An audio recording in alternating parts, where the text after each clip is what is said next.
Imagine a brilliant mathematician, a Harvard graduate, and a former professor, turning into one of America's most notorious criminals. This is the chilling story of Theodore Kaczynski, better known as the Unabomber. For nearly 2 decades, he waged a deadly campaign against modern technology, sending homemade bombs through the mail, striking fear into the hearts of Americans. What drove this genius to abandon his career and retreat to a remote cabin in the woods? And how did he evade capture for so long? Hi there, history lovers. Welcome to the Flair Chronicles channel. This is James. Today, we're delving into the mind of the Unabomber, exploring his manifesto, his motives, and the manhunt that finally brought him to justice. This is the story of Theodore Kaczynski, the mathematician who became America's most wanted man. To ensure you never miss out, click the subscribe button and ring the bell icon before we dive in. All right, let's get into it. Childhood. On May 22, 1942, Theodore John Kaczynski was born in Chicago, Illinois. He was the first kid born to sausage maker Theodore Richard Kaczynski and Wanda Teresa Dombeck. Tight-knit, second-generation Polish-American family, the Kaczynskis valued education, intellectual interests, and hard work. Ted's life would be significantly influenced by these principles. Ted Kaczynski showed symptoms of extraordinary intelligence from a young age. When he was still a toddler, his parents became aware of his cerebral precocity. Ted had an unquenchable curiosity about the world around him and was reading far above his grade level when he started primary school. But there were challenges in his early years. Ted was a quiet and reserved youngster who frequently felt uncomfortable around his peers. Frequent sicknesses that prevented him from attending school compounded this social isolation and further distanced him from his peers. Kaczynski attended Chicago's Sherman Elementary School for his early education. His parents and instructors decided to progress him up a few grades because they were aware of his outstanding skills.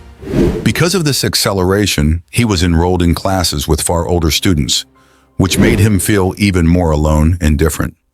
Ted flourished academically in spite of these obstacles, demonstrating a special knack for science and maths.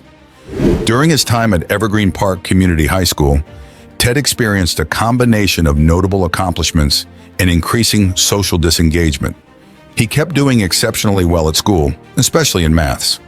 His teachers gave him advanced schoolwork to keep him challenged since they saw his potential. Ted remained a recluse despite his scholastic achievements. He found it difficult to interact with his peers and would frequently withdraw into his studies as a way to decompress. Ted first showed signs of his extraordinary aptitude for mathematics in high school. He started to receive praise and accolades for his efforts. Harvard University extended a scholarship offer to him because of his high IQ and academic accomplishments.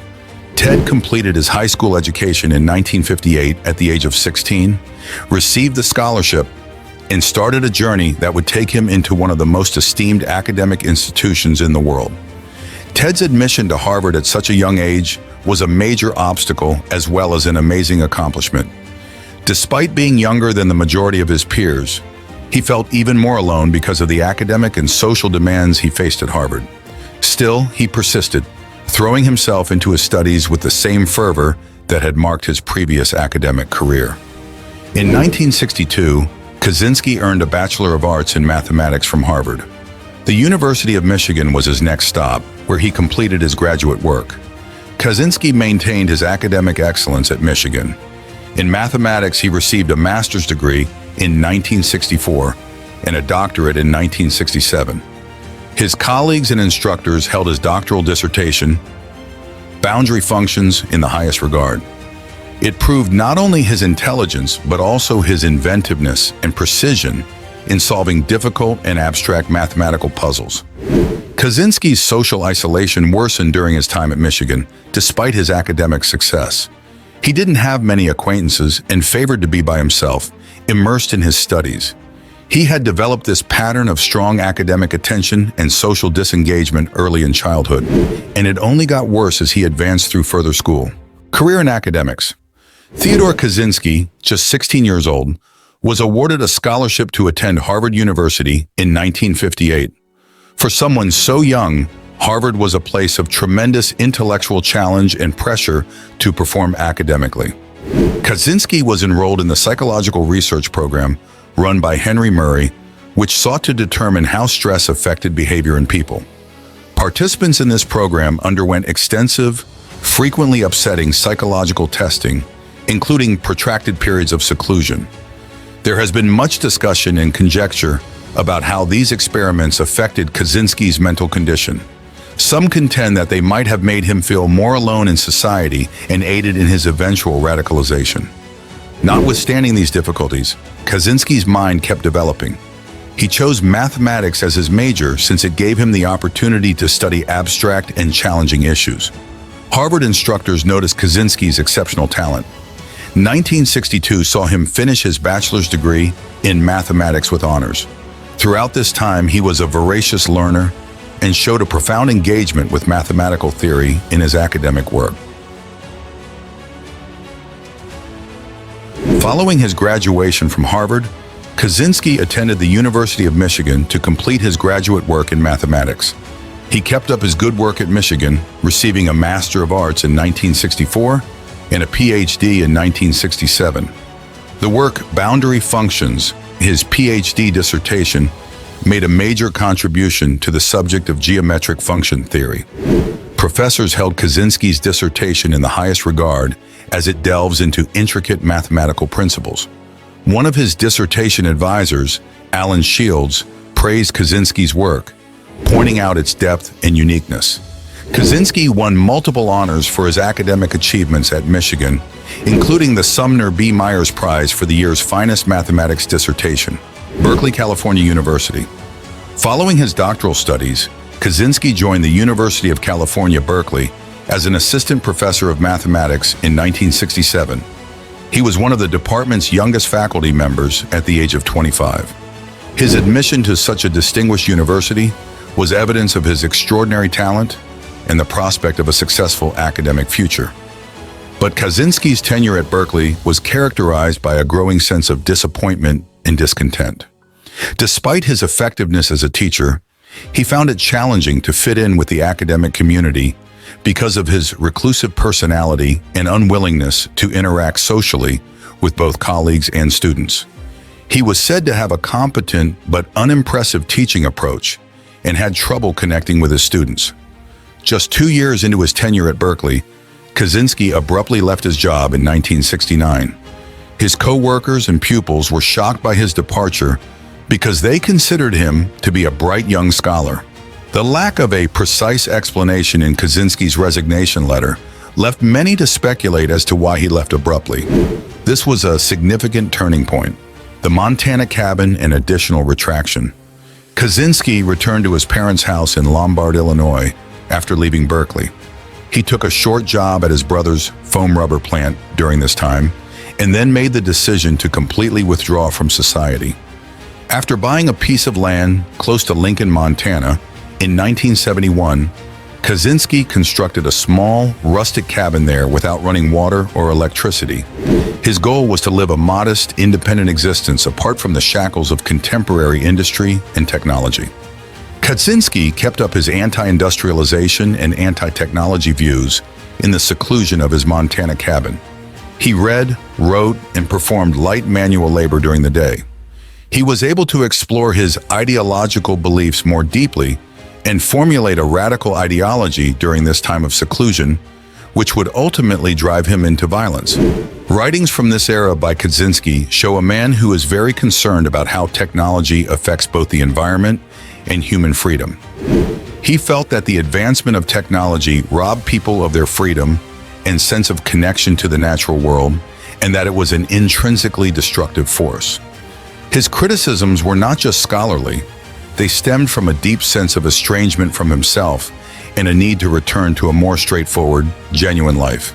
Transitions. Disillusioned with academia and contemporary culture, Kaczynski withdrew from public life and relocated to a secluded cottage amidst Montana's forests.